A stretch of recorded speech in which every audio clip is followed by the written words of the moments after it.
자, 오늘은 잠언 3장 29절에서 31절 본문으로 아름다운 관계라는 제목으로 말씀을 전합니다. 1828년에 러시아에 아주 못생긴 소년이 태어났습니다. 소년은 자신의 넓적한 코, 두툼한 입술, 작은 희생이, 긴 팔다리를 비관하며 나는 너무 못생겨서 도저히 행복한 생활을 할 수 없을 거야 라고 하면서 입버릇처럼 늘 말했습니다. 그러나 소년은 자라면서 인생의 행복은 외모에 있는 것이 아니라 내면의 풍요로움에 있다는 것을 깨달았습니다.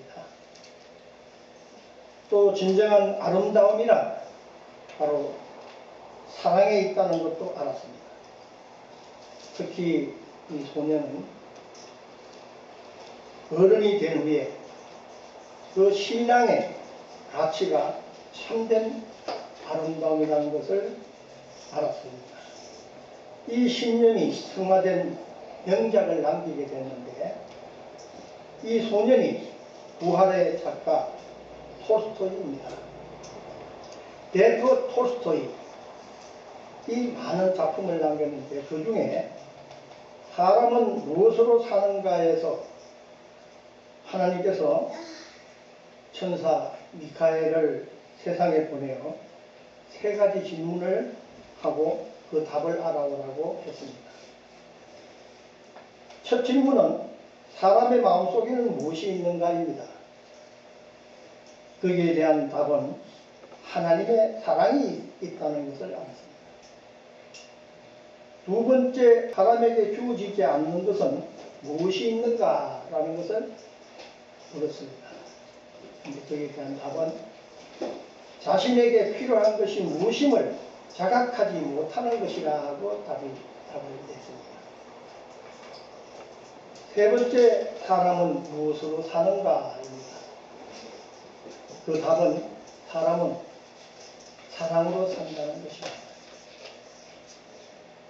이렇게 세 가지 질문에 대한 그 답을 보면은 이 사랑의 관계가 상당히 중요한 것입니다.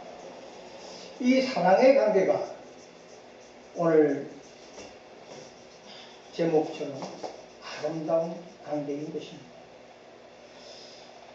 오늘 본문 먼저 3장 29절에 내 이웃이 내 곁에서 평안히 살거든 그를 피하려고 깨하지 말려 했습니다. 자, 여러분, 진정한 이웃이 누구겠습니까? 첫째, 여러분의 진정한 이웃은 여러분이 믿고 있는 그리스도입니다. 그리스도가 여러분의 진정한 이웃이 되어야 됩니다.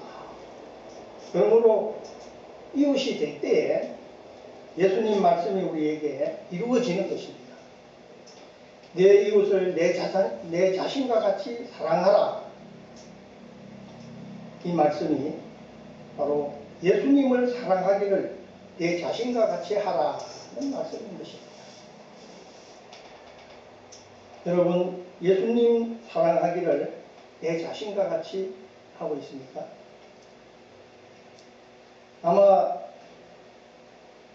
내 자신과 같이 사랑하지 못하는 사람들도 있을 것입니다. 왜 우리가 예수님을 사랑해야 될까요? 예수님을 사랑하는 것은 고달픈 것이 아닙니다. 예수님을 사랑하는 것은 아주 쉬운 것입니다. 그러므로 예수님께서는 우리에게 말씀하시기를 너희는 나의 명예를 메고 내게와 배워라 하고 말씀을 하십니다. 우리는 예수님의 명예를 메고 예수님께 가서 배워야 됩니다. 예수님께 가서 무엇을 배워야 하는가? 바로 하나님에 대해서 배워야 됩니다.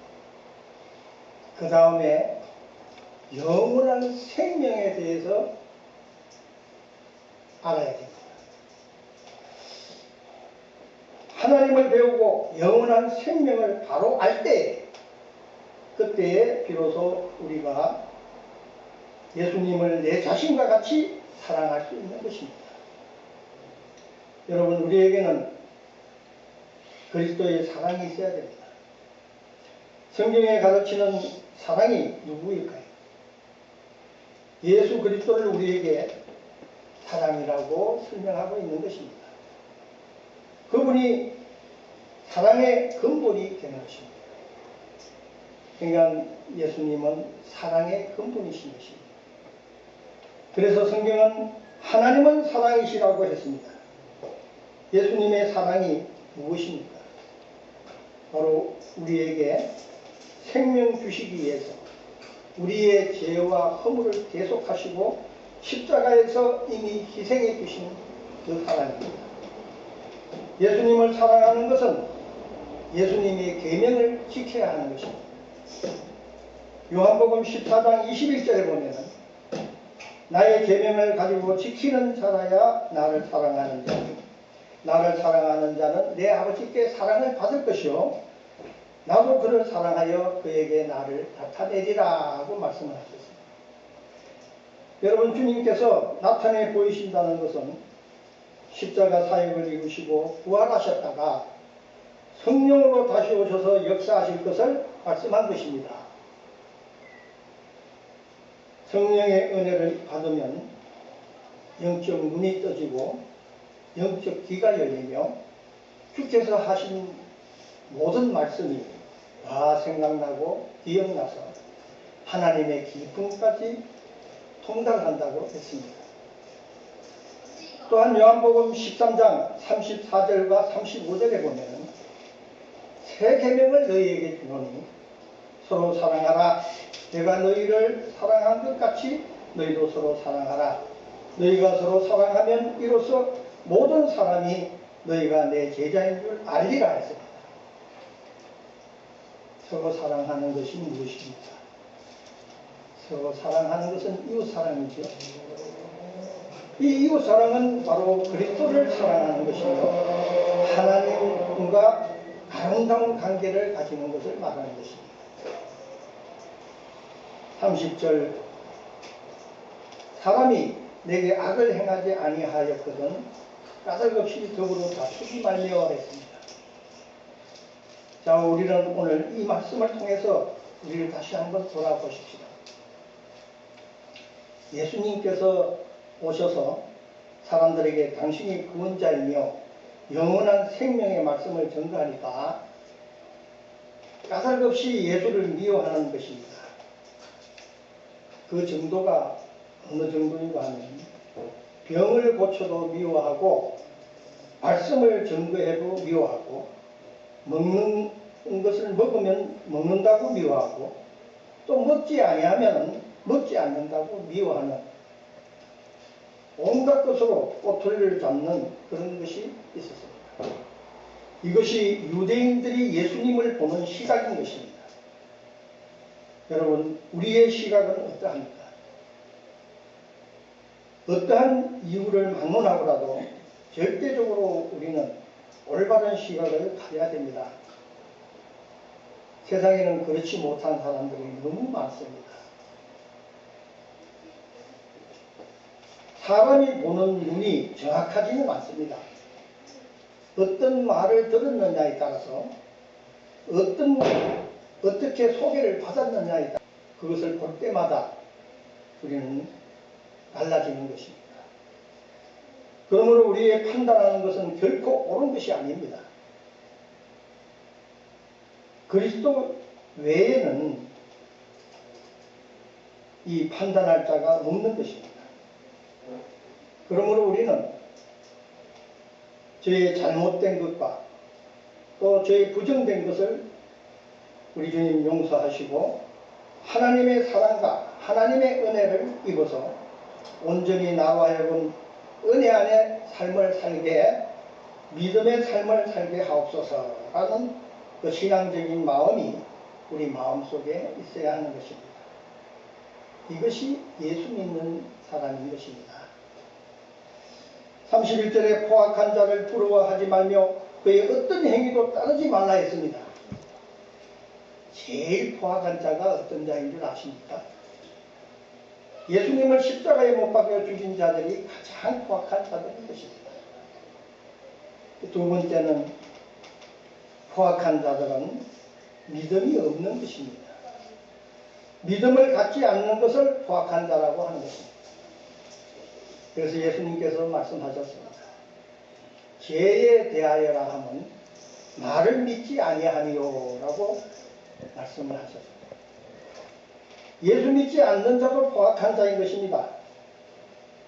예수 믿지 않는 것이 바로 죄가 된다는 말씀을 하시는 것입니다. 사랑하는 여러분, 우리는 이 말씀을 통해서 어떠한 일이 있어도 믿음을 떠나버린 삶이 되어서는 안 되겠습니다. 오늘 우리에게 주신 말씀을 통해서 다시 한번 생각해 보면 도대체 믿음으로 산다는 것이 무엇일까요? 믿음으로 산다는 것은 하나님은 보이지 않습니다. 그렇기 때문에 하나님이 우리에게 주신 말씀을 믿고 그대로 나아가는 것이 믿음의 삶이 되는 것입니다. 하나님을 바라볼 수 있는 영적인 눈을 가지십시다. 이 영적인 눈을 가지려면 성령의 은혜를 덧입어야 되는 것입니다. 성령의 은혜를 덧입어야 우리는 주님의 하신 말씀이 다 생각나고 기억나며 하나님의 깊은 것까지 통달할 수 있는 것입니다. 그래야만 주의 말씀이 살리는 것은 영이요 육에는 무익하니라. 내가 너희에게 이런 말은 영이요 생명이라고 바로 알 수 있게 되는 것입니다. 성령의 은혜가 없이는 우리의 지식으로는 우리의 지혜로는 아무리 애를 써도 이 영원한 것에 대한 것을 알 수가 없는 것입니다. 오늘 주님이 주시는 이 말씀들을 우리 마음에 깊이 새기시면서